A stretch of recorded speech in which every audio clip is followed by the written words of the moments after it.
perkenalkan, nama saya Yuni Melina. Saya mengajar maba pendidikan agama Islam di SD 2 Kota Gunung Madu.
Kisah Nabi Ibrahim. Nabi Ibrahim lahir dan dibesarkan di Padang Aram, daerah Irak, dan termasuk dalam wilayah kerajaan Babilonia. Pada masa itu, bangsa Babilonia menyembah banyak dewa. Ayah Ibrahim bernama Azar, seorang pembuat patung berhala. Patung-patung itu juga dijual kepada penduduk sekitar untuk menjadi sembahan mereka. Allah memberi Ibrahim pikiran yang cerdas dan kritis serta keberanian yang besar. Ia mengilhamkan pemahaman kepada Ibrahim bahwa menyembah patung-patung itu adalah kesesatan yang nyata. Ibrahim bertanya dalam hati, "Ayah, mengapa ayah menjadikan patung-patung itu sebagai Tuhan? Bukankah Ayah yang membuatnya? Bukankah patung-patung itu tidak bisa mendengar doa-doa kita? Dia berpikir keras, siapakah sebenarnya Tuhan yang pantas dipuja, dimintai pertolongan dan perlindungan?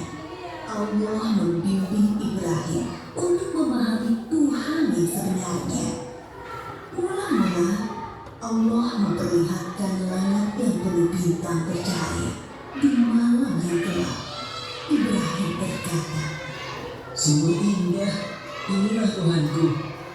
ketika pagi tiba, langit menjadi terang. Bintang-bintang itu pun menghilang. Oh, bintangnya hilang. Aku tidak suka Tuhan yang menghilang. Itu bukan Tuhan. Pada malam yang lain, Ibrahim melihat bulan terbit sangat menawan. Wah, sungguh indah. Ini dia Tuhanku. Ketika pagi tiba, bulan itu tenggelam. Ternyata yang ini juga tenggelam. Ini juga bukan Tuhan. Oh, manakah Tuhan yang sebenarnya? Kalau Dia tidak memberi petunjuk kepadaku, pasti aku juga sesat seperti kaumku. Di kesempatan lain, Ibrahim melihat matahari terbit. Sinarnya terang memukau. Ini dia Tuhanku, Dia yang paling besar. Tetapi di senja hari, matahari akhirnya tenggelam. Taulah dia, matahari pun bukan Tuhan. Wahai kaumku, aku tidak mau menyembah Tuhan-Tuhanmu itu. Aku ingin mengabdikan diriku pada Pencipta semua ini. Dia berusaha membuka pikiran kaumnya atas kesesatan mereka selama ini. Paman, patung-patung apa ini? Mengapa semua menyembahnya? Dari dulu, leluhur kita menyembah Tuhan-Tuhan ini. Iya benar, bapak-bapak kita pun menyembah semua ini. Kalau begitu, kalian dan bapak-bapak kalian salah besar. Hah? Kamu ini ngomong sungguh-sungguh atau bercanda? Sebenarnya, Tuhan kita adalah pencipta langit dan bumi. Dasar anak muda lantur. Ibrahim bersumpah dalam hati akan menghancurkan patung-patung berhala itu untuk membuktikan kesalahan mereka. Suatu hari ada perayaan keagamaan kaum Ibrahim. Setelah memberi sesaji kepada berhala, mereka pergi semuanya keluar kota. Ibrahim tidak mau ikut rombongan itu. Ketika semua sudah berangkat agak lama, diam-diam Ibrahim menuju tempat pemujaan berhala yang berisi banyak patung. Dia melihat makanan sesaji untuk berhala-berhala itu masih utuh di hadapan tiap patung-patung itu. Mengapa kamu tidak makan? Mengapa kamu tidak menjawab? Ibrahim bertanya, lalu memukul patung dengan tangannya. Tentu saja, patung-patung itu tetap diam. Ibrahim mengambil kapak, lalu menghancurkan patung-patung itu. Dia menyisakan sebuah patung yang paling besar dan mengalungkan kapaknya pada lehernya. Ketika kaumnya pulang dari luar kota, mereka melihat patung berhala mereka hancur. Sontak mereka berteriak, kaget, gempar seluruh kampung. Bergegas semua orang, terutama para pemuka kaum, menuju tempat pemujaan berhala. Oh, siapa yang melakukan ini pada Tuhan-Tuhan kita? Kurang ajar. Kami dengar ada anak muda yang membenci Tuhan-Tuhan kita. Ibrahim namanya. Bawa ke sini anak itu. Maka Ibrahim digiring ke hadapan para pemuka kaumnya, disaksikan halayak ramai. Apakah kamu yang menghancurkan Tuhan-Tuhan kita, Ibrahim? Yang menghancurkan patung-patung itu adalah patung yang besar ini. Bukankah dia membawa kapak? Tanya saja dia kalau bisa menjawab. Orang-orang yang mendengar jawaban Ibrahim pun tersadar. Mereka lah yang keliru dengan menyembah patung-patung itu. Tapi kekafiran yang sudah mendarah daging membuat mereka memutar balikan kebenaran. Tentu itu, di sini ada campur tangan setan.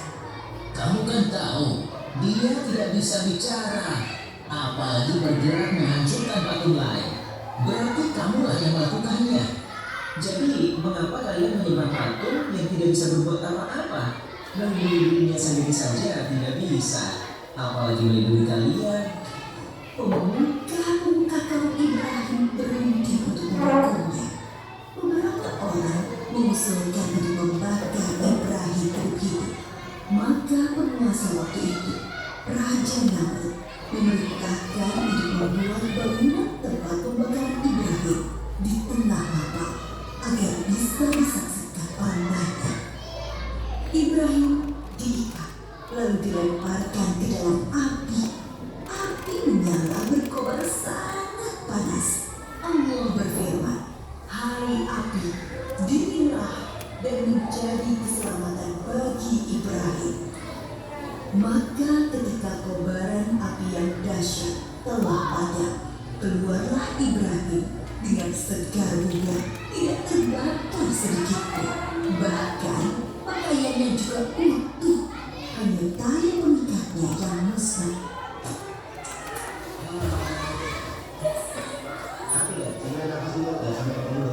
Nah, terbakar. Ketika sudah diangkat oleh Allah menjadi Rasul, Nabi Ibrahim dengan giat dan sabar mendakwahkan ajaran Allah. Bangsa Babilonia waktu itu menyembah dewa-dewa.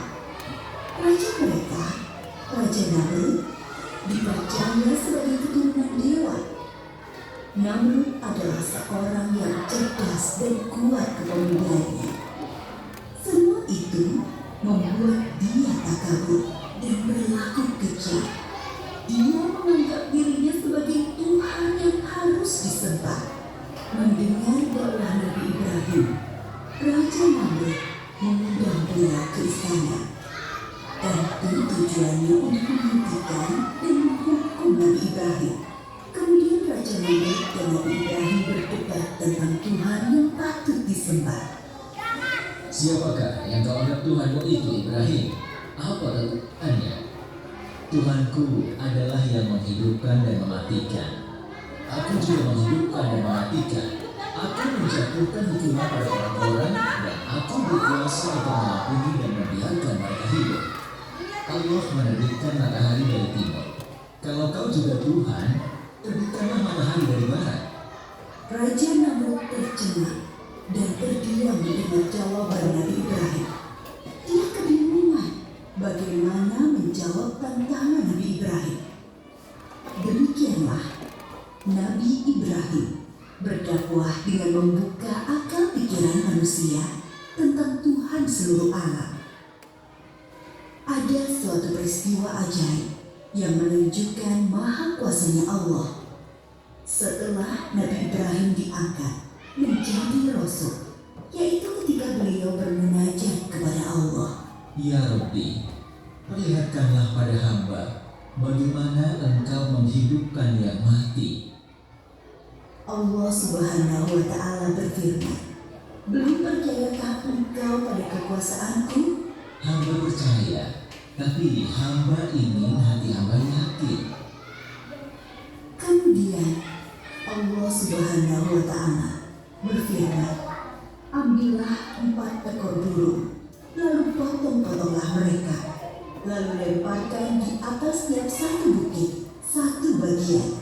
Kemudian panggillah mereka, pasti mereka akan datang kepadamu dengan segera."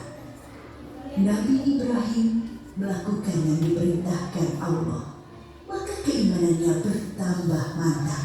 Kepada bapaknya, Nabi Ibrahim tidak putus asa mengajak meninggalkan penyembahan berhala. Wahai ayahku, mengapa ayah menyembah sesuatu yang tidak bisa mendengar dan melihat, serta tidak dapat berbuat apa-apa untuk menolongmu?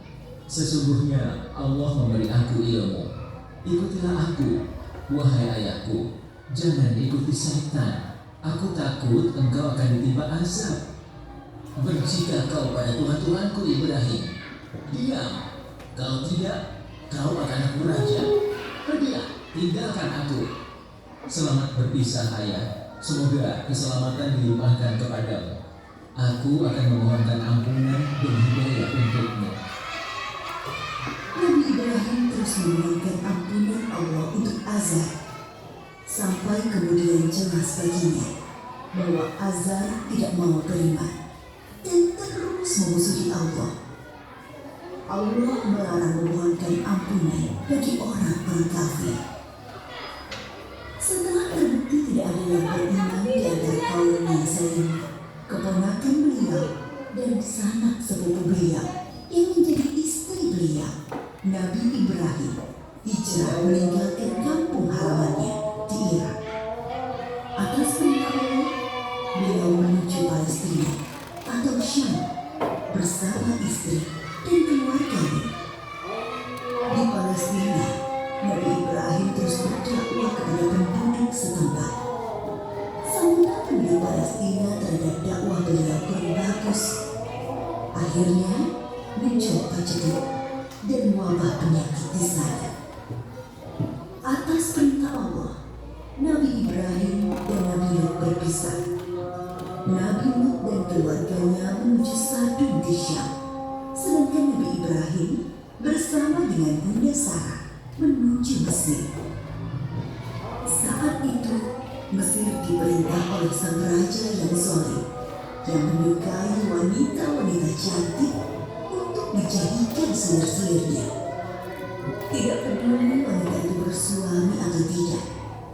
Bila wanita itu bersuami, maka suaminya akan dibunuh. Raja Mesir bermaksud buruk pada Bunda Sarah yang cantik. Maka Nabi Ibrahim berbohong bahwa beliau adalah saudara Sarah, supaya tidak dibunuh oleh raja. Allah menghalangi niat jahat sang raja. Raja mengembalikan Bunda Sarah kepada Nabi Ibrahim dan memberi hadiah seorang pelayan untuk Bunda Sarah. Pelayan istana itu seorang kulit hitam yang santun dan bernama Hajar. Nabi Ibrahim tinggal beberapa lama di Mesir. Dimanapun, Nabi Ibrahim selalu mendakwahkan pengabdian kepada Allah Subhanahu wa Ta'ala. Tetapi bumi Mesir ternyata juga bukan tempat yang baik untuk perkembangan dakwah. Maka Allah memerintahkan untuk hijrah kembali ke Palestina. Sekian puluh tahun berkeluarga, Nabi Ibrahim belum dikaruniai anak. Meskipun tak henti beliau berdoa memohon keturunan. Menyadari dirinya ternyata mandul dan semakin tua, Bunda Sarah meminta Nabi Ibrahim untuk menikahi Hajar, pelayan mereka yang solehah dan setia. Dari perkawinan Nabi Ibrahim dan Bunda Hajar, lahirlah Ismail. Kebahagiaan Nabi Ibrahim dan Ibunda Hajar ternyata membuat tidak nyaman pikiran Bunda Sarah. Teringat akan dirinya yang mandul membuat pilu hati beliau. Nabi Ibrahim menyadari baiknya bisa jadi satu rumah, satu sama si penampilan untuk banyak Tuhan. Gitu, karena tersisa saja tidak cukup.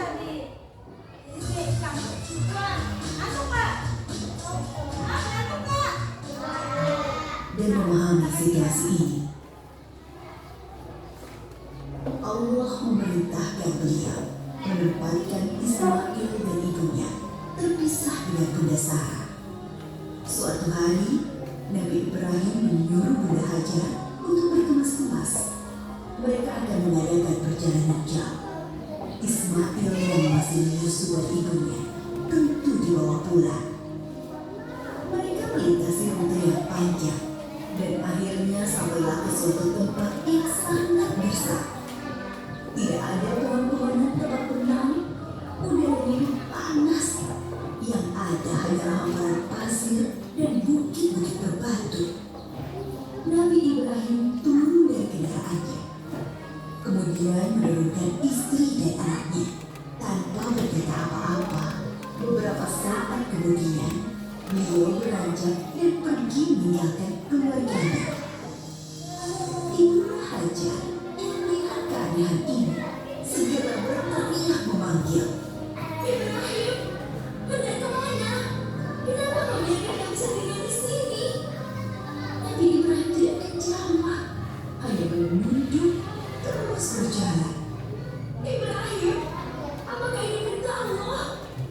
Iya, Kalau begitu aku yakin Allah tidak akan membiarkan kami. Ibunda Hajar begitu sabar dan ridho pada keputusan Allah. Nabi Ibrahim sebenarnya tidak tega meninggalkan keluarganya di tempat terpencil dan gersang itu. Tetapi keyakinan akan kebenaran Allah dan kemurahan Allah menjadikan beliau mematuhi perintah yang sulit ini.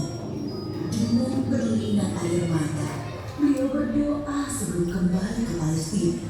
Tuhanku, aku telah menempatkan keluargaku di tempat gersang ini, di dekat rumah-Mu, Ka'bah. Mudah-mudahan mereka menegakkan sholat dan jadikanlah hati manusia senang kepada mereka. Dan berikanlah mereka rezeki buah-buahan supaya mereka bersyukur. Kurang lebih 10 tahun kemudian, sekitar Ka'bah sudah menjadi tempat yang ramai berkat munculnya sumber air Zam-Zam. Banyak orang bermukim di sana. Ibunda Hajar dan Ismail sangat dihormati oleh penduduk karena mereka dianggap pemilik sumber air itu. Ismail tumbuh menjadi anak yang tampan, santun, dan sabar. Suatu ketika, Nabi Ibrahim mengunjungi keluarganya di Mekah. Setelah beberapa lama tinggal di sana, suatu malam beliau bermimpi menyembelih Ismail. Nabi Ibrahim termangu-mangu memikirkan mimpinya. Wahyu dari Allah atau godaan syaitan. 2 malam berikutnya, mimpi yang sama terulang.